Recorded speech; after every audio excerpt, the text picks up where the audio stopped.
Fala reservas! Hoje nós vamos falar aí sobre a enganadora seleção da Copa do Mundo de 2006. Vem comigo aí conhecer mais da história.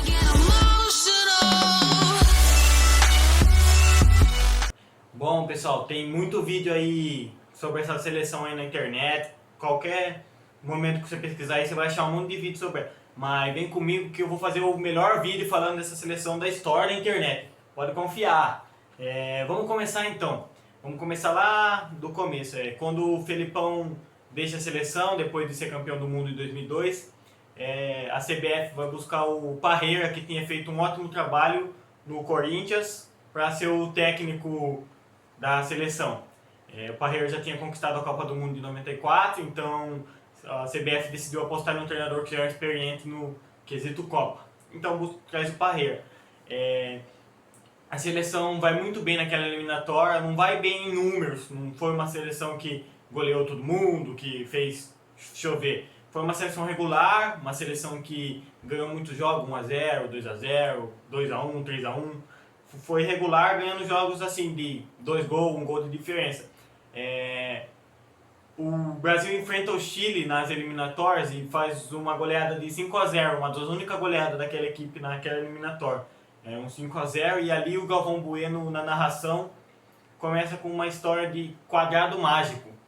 Esse tal quadrado mágico, nós vamos falar dele um pouco mais para frente quando nós chegar lá na Copa do Mundo. Mas quadrado mágico era basicamente quando jogava junto Ronaldinho, Gaúcho, Kaká, Ronaldo Fenômeno e Adriano.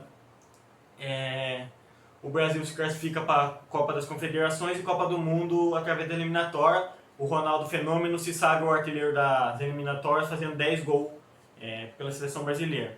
Chega nas Copas da Confederação da Alemanha, é um tópico que eu coloquei como ilusão, porque ali deixou o povo brasileiro iludido com a seleção, achando que ia chegar na Copa do Mundo e destruir. O Parreira convoca para aquela Copa das Confederações. De goleiro ele convoca o Dida, o Marcos e o Gomes. Aí da lateral ele convoca Cicinho, Maicon, Gilberto e Léo, que atuava no Santos, se eu não me engano, na época. Aí da zaga ele convoca Lúcio, Juan, Luizão e Roque Júnior. Por meio de campo ele convoca Gilberto Silva, Renato, Edu Gaspar, Zé Roberto, Kaká, Ronaldinho Gaúcho e Juninho Pernambucano. Por ataque ele convoca Robinho, Adriano, Ricardo Oliveira e Júlio Batista. Desses jogadores que foram para a Copa foram Dida, Cicinho, Gilberto, Lúcio, Luizão, Juan, Emerson, Gilberto Silva, Zé Roberto, Kaká, Ronaldinho, Juninho Pernambucano, Ronaldinho Gaúcho, Robinho e Adriano. Esse da convocação da Copa das Confederações, esses foram jogadores que foram para a Copa do Mundo de 2006, depois da Copa das Confederações. O Brasil se classifica na Copa das Confederações da fase de grupo em segundo lugar, num grupo onde tinha Grécia, México e Japão. O Brasil no primeiro jogo enfrenta a Grécia e faz um resultado de 3-0 no primeiro jogo, com gols de Adriano, Robinho e Juninho Pernambucano. O segundo jogo o Brasil perde. Perde de 1-0, um jogo onde o juiz manda voltar os três vezes o pênalti lá. O Borghetti, que foi o autor do gol, mas não esse gol de pênalti. O Borghetti bate, faz o gol. Um jogador do México invariar, o juiz manda voltar. Borghetti bate de novo, acerta o travessão. Um jogador brasileiro invadiar, Roque Júnior. E o juiz manda voltar o lance de novo. E o Dida pega o pênalti na terceira cobrança. E segue o jogo. Aí o Borghetti faz o gol de cabeça e o México ganha do Brasil de 1-0. No terceiro jogo contra o Japão do técnico Zico, o Brasil empata em 2-2, que foram gols de Robinho e Ronaldinho Gaúcho. E pelo Japão, quem marcou foi o Nakamura e o Oguro. Aí o Brasil classifica em segundo, fazendo uma má fase de grupo, só ganhando um jogo, vai capengando e passa para a próxima fase. Aí o Brasil já convence um pouco mais, que é na semifinal, onde enfrenta a Alemanha e faz um resultado de 3-2, um jogo muito laicar, um jogo muito bom. Os gols foram 2 gols do Adriano, e um do Ronaldinho. Pela Alemanha quem marcou foi o Podolski e o Ballack, marcam um gol de pênalti. E depois o Brasil faz aquela estrondosa final contra a Argentina no maior clássico da América do Sul lá, faz um 4-1 em cima da Argentina, deu um baile na Argentina, fez o que quis. No último gol lá, o gol do Adriano, até o Cicinho cruzar a bola na área, o Brasil fica tocando a bola por mais de 1 minuto e meio, antes da bola chegar no Cicinho, o Cicinho cruzar para o Adriano fazer o seu gol. Nesse jogo os gols foram marcados por Adriano, que marcou 2, Kaká, Ronaldinho Gaúcho, e quem marcou da Argentina foi Pablo Aimar. O Aimar que entra no segundo tempo e marca um gol de peixinho lá para diminuir para a Argentina, mas até aquilo ali estava 4-0 para o Brasil e só dando o Brasil o jogo todo. Mas depois disso aí o brasileiro meio que esqueceu da tal maldição da Copa das Confederações, né, que nenhum clube campeão de Copa das Confederações no ano anterior foi campeão de uma Copa do Mundo. Então vamos à Copa do Mundo. O Brasil chega na Copa do Mundo com o ego inflado, né? Chega ali com a confiança lá em cima, com o ego muito alto, porque tinha feito uma bela parte final de Copa das Confederações. O Brasil acreditava que podia ser campeão, tinha uma ótima seleção no papel. E então o brasileiro acreditava muito que o Brasil podia ser campeão naquela competição ali e ali já conquistar o Hexa, só que não foi o que aconteceu. Os convocados o convocado pelo Parreira para a Copa de 2006 foram Dida, Rogério Ceni e Júlio César. Na lateral foi Cafu, Cicinho, Roberto Carlos e Gilberto. Na zaga foi Lúcio, Juan, Luizão e Cris. No meio campo foi Gilberto Silva, Emerson, Zé Roberto, Mineiro, Juninho Pernambucano, Ricardinho, Kaká, Ronaldinho Gaúcho. No ataque foi Ronaldo Fenômeno, Adriano, Robinho e Fred. A seleção ela jogava num esquema onde era o goleiro, uma linha de 4 na defesa, 2 zagueiros e 2 laterais, que eram Lúcio, Juan, Dida o goleiro, Lúcio, Juan formando a zaga, a dupla de lateral era Cafu e Roberto Carlos.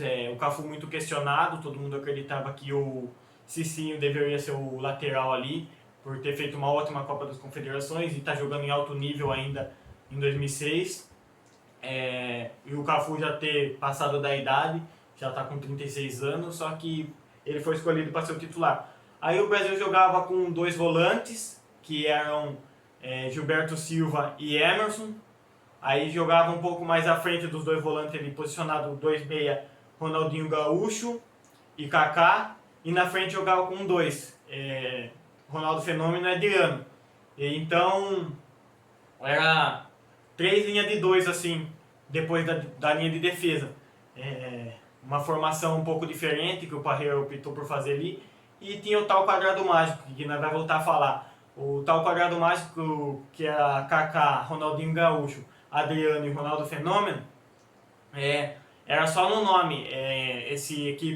Esses 4 jogaram juntos só 4 vezes, então eles ficaram só no imaginário das pessoas, do saudosista, né, que fala, 2006 a seleção é respeitada, que tinha Adriano, Ronaldo Fenômeno, Kaká, Ronaldinho Gaúcho, mas só ficou no imaginário, porque esses 4 não rendeu jogando junto. O verdadeiro quadrado mágico acontecia quando o Robinho estava em campo, tanto no lugar do Adriano, tanto no lugar do Fenômeno, ou até mesmo fazendo um papel de segundo homem ali do ataque, entrando no lugar do Ronaldinho Gaúcho. Então, esse tal quadrado mágico que ficou no imaginário das pessoas, que é um time espetacular, na realidade só fluía quando não jogava os 4, jogava 3 e o Robinho que fazia acontecer ali. Só que o Parreira não enxergou isso e preferiu para jogar a Copa com os jogadores que ele tinha, com esse tal quadrado mágico. Poderia ter ido para essa Copa muito jogador, como o Marcos no gol, que apesar de já um pouco avançada a idade ainda jogava em alto nível no Brasil, no Palmeiras. O Alex, zagueiro, só que o Alex estava voltando de lesão ainda pelo Chelsea. O Júnior, lateral esquerdo, estava em alto nível no São Paulo. O Marcelo já estava se destacando no Real Madrid, poderia ter ido para aquela Copa. O Renato, que jogou quase todas as partidas da eliminatória pelo Brasil e não foi convocado para a Copa. O Josué, que jogava no São Paulo, estava jogando em alto nível, podia ter ido. O Edu Gaspar estava em alto nível no Arsenal, jogando muito bem. O Marcos Assunção era um jogador que não era convocado desde 2003, por causa daquela polêmica que ele disse que o Galvão tirou ele da seleção e tal, mas era um jogador que estava em alto nível na Espanha e poderia muito bem ter ido para essa Copa ou para ser um substituto imediato ali de jogadores de meio campo ali. O Elano estava fazendo boa temporada, poderia ir para essa Copa, foi um jogador muito importante na Copa seguinte, na Copa de 2010. O Alex, que é o jogador que mais vestiu a camisa da seleção na história, de alguma seleção e nunca jogou uma Copa do Mundo. O Alex merecia muito ter ido para essa Copa, estava em alto nível. E assim como em 2002 não foi convocado, no ataque podia ter ido jogadores como Luiz Fabiano, Ricardo Oliveira, que tinha participado da Copa das Confederações, Nilmar, que apesar de estar com 21 anos ainda muito novo, estava indo muito bem e depois veio a jogar a Copa de 2010. Rafael Sobis, que acredito que muita gente vai ficar se perguntando, se questionando, mas o Rafael Sobis jogou muito essa temporada, estava em alto nível no Internacional. O Fernandão também, que é um ótimo centroavante, um jogador de ar espetacular, que estava no Internacional, poderia ter ido para essa Copa, mas ficou a critério do Parreira e ele preferiu os outros jogadores. Vamos aos jogos então da Copa. O Brasil abre essa Copa do Mundo jogando contra a Croácia. O Brasil acaba ganhando esse jogo de 1-0 com o gol do Kaká. No segundo jogo o Brasil pega a Austrália e faz um 2-0. Um gol de Adriano e um gol do Fred, que entra no final da partida para fazer o seu gol na Copa do Mundo. O Brasil e Japão, que é o terceiro jogo e o último da fase de grupo. Aí já muda um pouco a escalação do Brasil. A seleção entra com Dida, Cicinho na lateral direita, a zaga continua com Lúcio e Juan, Gilberto aberto no lado esquerdo, na lateral esquerda, foram os dois laterais da Copa das Confederações, Gilberto Silva no meio, junto com Juninho Pernambucano, Kaká e Ronaldinho Gaúcho, um pouco mais à frente desses dois atuando na frente, e o ataque era formado pelo Robinho e pelo Ronaldo Fenômeno.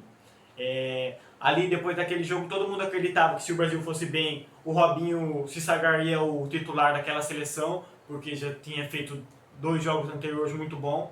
Então as pessoas acreditavam que se o Brasil fosse bem, se destacasse naquele momento, o Robinho virava titular.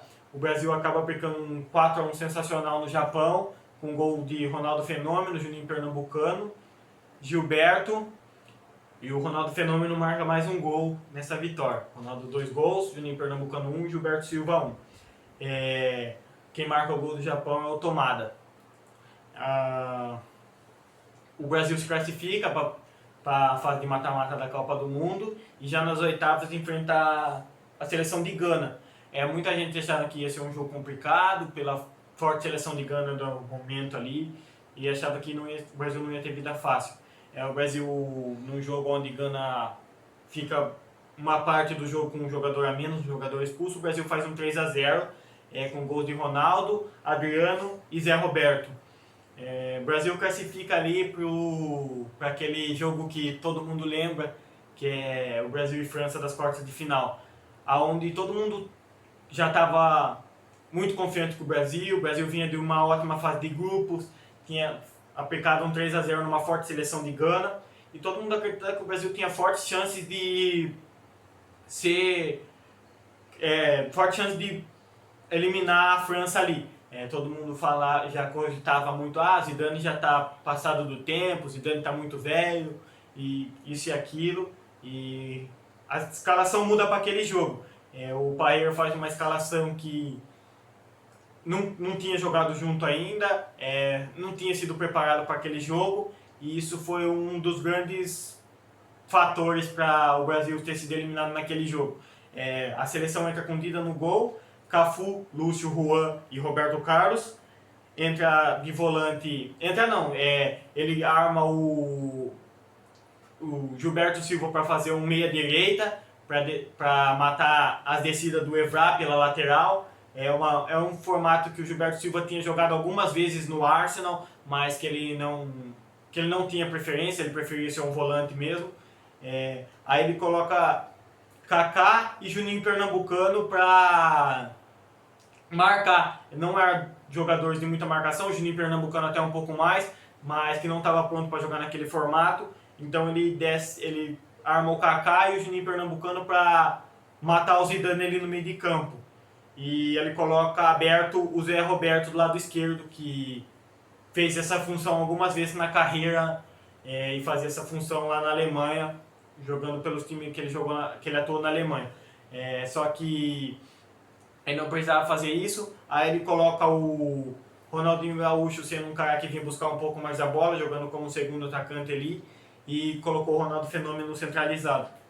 Ele não precisava ter feito isso, ele prejudicou muito alguns jogadores, ele fez uma formação que não estava pronta para jogar daquele jeito, não tinha sido treinada, se foi treinada foi bem pouco, foi véspera de jogo só, então não estava pronto.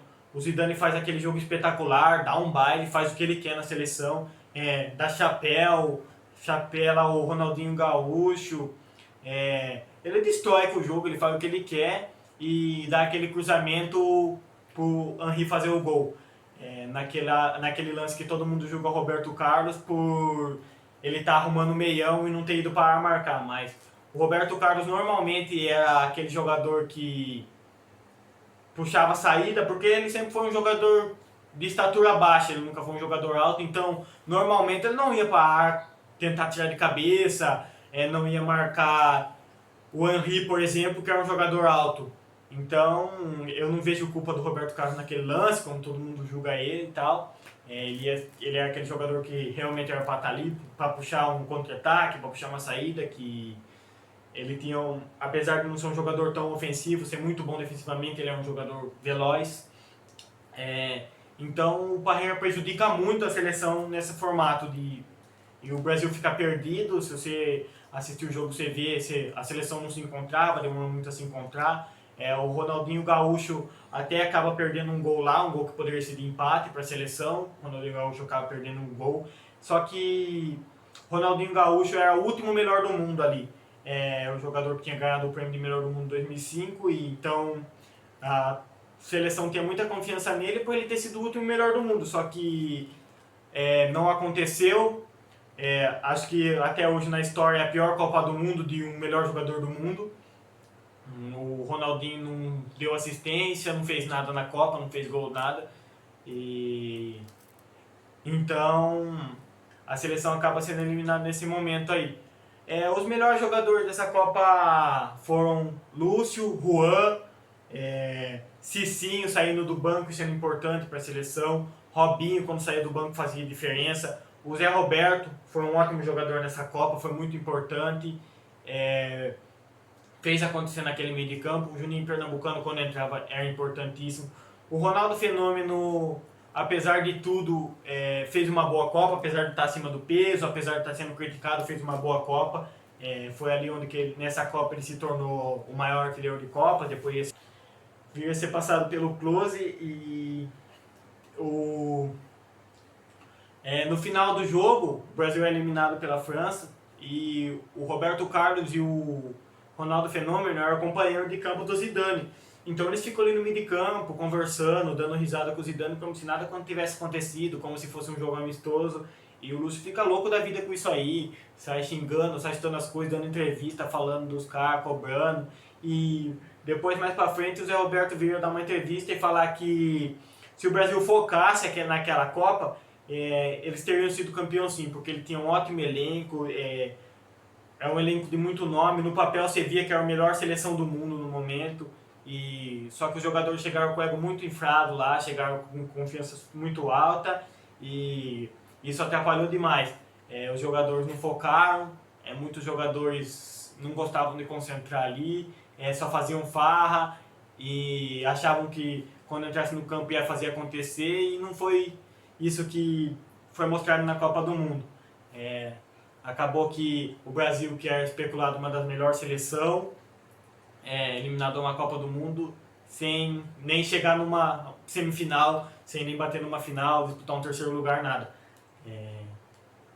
Isso acontece, esse vídeo aqui é para quebrar o saudosismo, para tirar aquele argumento das pessoas, nessa época, 2005, 2006, a seleção era respeitada. Tudo bem que em 2005 o Brasil faz um ano espetacular, conquista a Copa das Confederações, mas em 2006 não.